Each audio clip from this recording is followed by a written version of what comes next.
India is the third largest egg producer and the fourth largest chicken meat producer in the world. This industry contributes around 95,000 crore rupees to the gross national production and employs more than $6 million, largely in the rural parts of the country. However, this industry could be potentially staring at a complete breakdown due to the proposed ban on caged poultry farming in favor of open farming. Ill-informed animal rights activists backed by NGOs who often receive funding from overseas have petitioned Indian courts that open poultry farming is a better alternative to caged poultry farming. If one scratches the surface of this issue, it becomes obvious that not only are these so-called animal rights activists ill-informed, but they seem to be working towards a clear and definite objective of crippling the Indian poultry sector at the behest of their foreign masters. Let's see how facts are twisted and misrepresented. Activists have gone on to state in courts that in-caged poultry farming birds are kept in battery-operated cages, where they can get electric shocks. While the fact of the matter is that the word battery is quoted out of context to create the perception that caged birds are mistreated. In caged poultry farming, when a number of cages are scientifically designed to be stacked or to be placed close to each other, that is referred to as a battery of cages or a cage battery. There is no electrical supply of any sort in a battery cage, and it is entirely safe. With this experience of about 40 years, I can say that the cage system which has been developed and has been adopted by us is basically the need of the hour. See, we are 130 crore plus people in this country. If you look at the agricultural side, the growth of agriculture is pretty less, about 1.5 or 2.5% is the growth. And the mouths to be fed have gone up.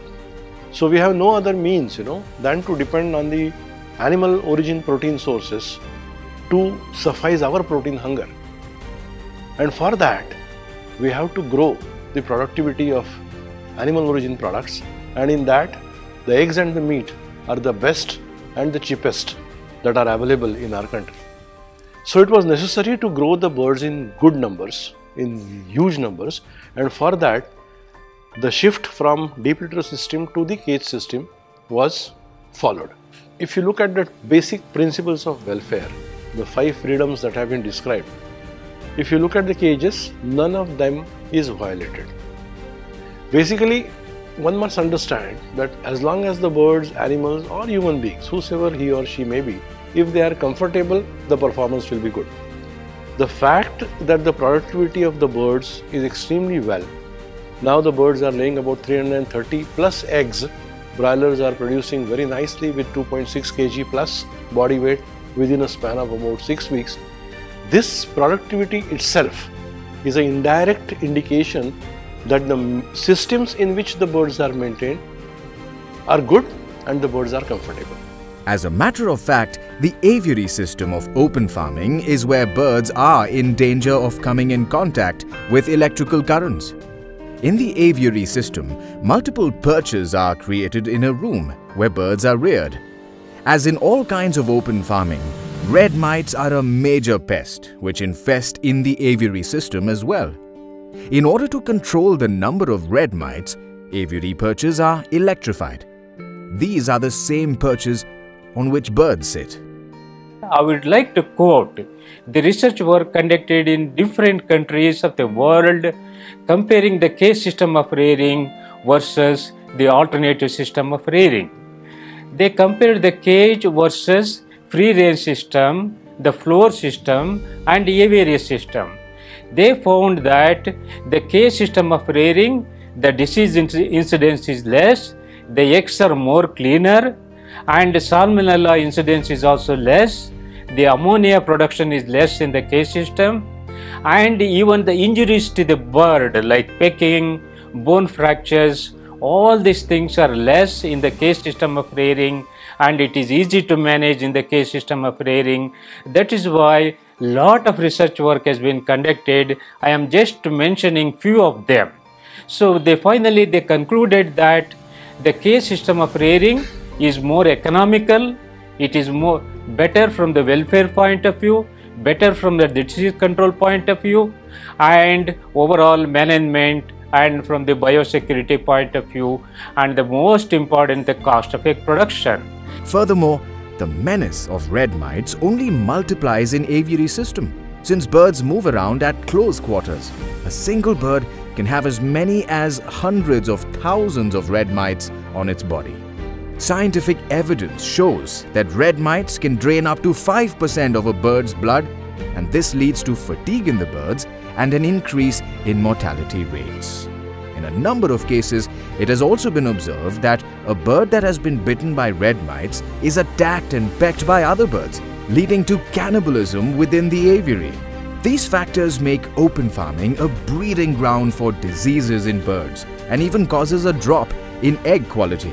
The only way to control these red mites is by spraying pesticides or administering antibiotics to the birds, both of which are not advisable for birds being reared for meat and egg production, since pesticides and antibiotics can have adverse effects on humans. Put these birds in the cages, they performed well, and although economically also they are viable, and the poultry farmers have improved a lot. We could able to control most of these disease infections in the cage system because they are not coming in contact with the litter. So most of the litter-borne organisms will cause such disease in birds. Therefore, in my opinion, cage system is far better in the birds who are in the floor system. We saw some ectoparasites. These ectoparasites consisting of lice and mites and also sometimes ticks. All these three often we used to, in some batches we used to see all these things, and it's very difficult to eradicate them.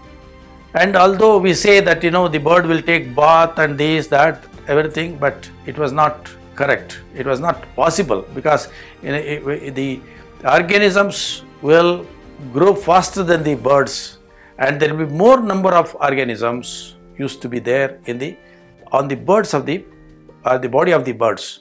So therefore it was difficult to eradicate. These birds used to have lot of problems, especially coccidiosis, and also the organisms which comes from the soil such as Clostridium infection, and also the Salmonella and Corynebacterium, Staphylococcus aureus, and all these organisms, E. coli especially, and water contamination also. Most of the soil bacteria survive for a long duration, more than 110 days to 120-25 days, depending upon the types of the soil. And when we rear these birds, they will get infection. That is bacterial side. In the viral side, many other species, feral birds, they travel from other area and they come for feed with the poultry. Then they used to suffer from different viral diseases such as Ranade disease or Newcastle disease, and also even sometimes avian influenza and other viral diseases also used to come. None of these hazards exist in a caged poultry system, where all parameters are monitored and birds are much safer and healthier. Open farming is not only hazardous to the birds, but also to poultry farmers, both physiologically and financially. Open farming systems are extremely dusty, and farmers working in such poultry farms often suffer from serious respiratory ailments. In European countries, what's happened, after shifting from cage system of rearing to the free range system, there was a incidence of bird flu. Bird flu is also called as a avian flu. This bird flu, it spreads from bird to bird. Not only bird to bird, it spreads from one country to another country. It is a highly dangerous viral disease. Even there is a possibility of spreading to the human being. What's more is open farming systems like aviary farms cost 4 to 5 times a caged poultry farm housing the same number of birds would. In a country like India, where farmers mostly look towards bank loans to set up and run poultry farms, these exorbitant costs will make survival of poultry farmers almost impossible. If you want to change the system of rearing from cage system to the alternative system of rearing, the cost of production, it increases. Now you say it is 5 rupees, it may go up to 15 rupees, it may go up to 20 rupees. Not only that, for the farmers to change the system from one system to other system, it requires lot of money, crores of money it requires. So already farmers are under distress. So in this condition, recommending changing of system is not at all advisable, and the current system of cage system of rearing what you have is the best system of rearing for our country. Frankly speaking, don't take me other way around, nobody is respecting science. See, a lot of work has been done.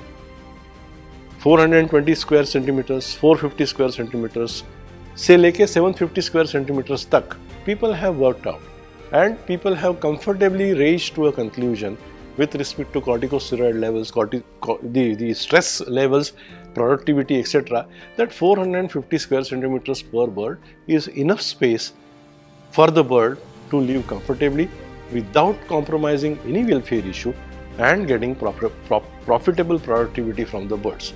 And we have carried out some work at Bombay Veterinary College also, and we have concluded that the systems are good enough. We have done permutations and combinations of various types of cages and the space allotted to the bird, and by and large we have concluded that 450 square centimeters per bird is good enough a space for the bird to be reared in cage system. The question we need to ask is, who is really benefiting from a probable imposition of a ban on caged poultry farming in India? Is it our farmers and the Indian poultry industry, or elements in other countries who know that a booming Indian poultry sector is a serious threat to their own interests?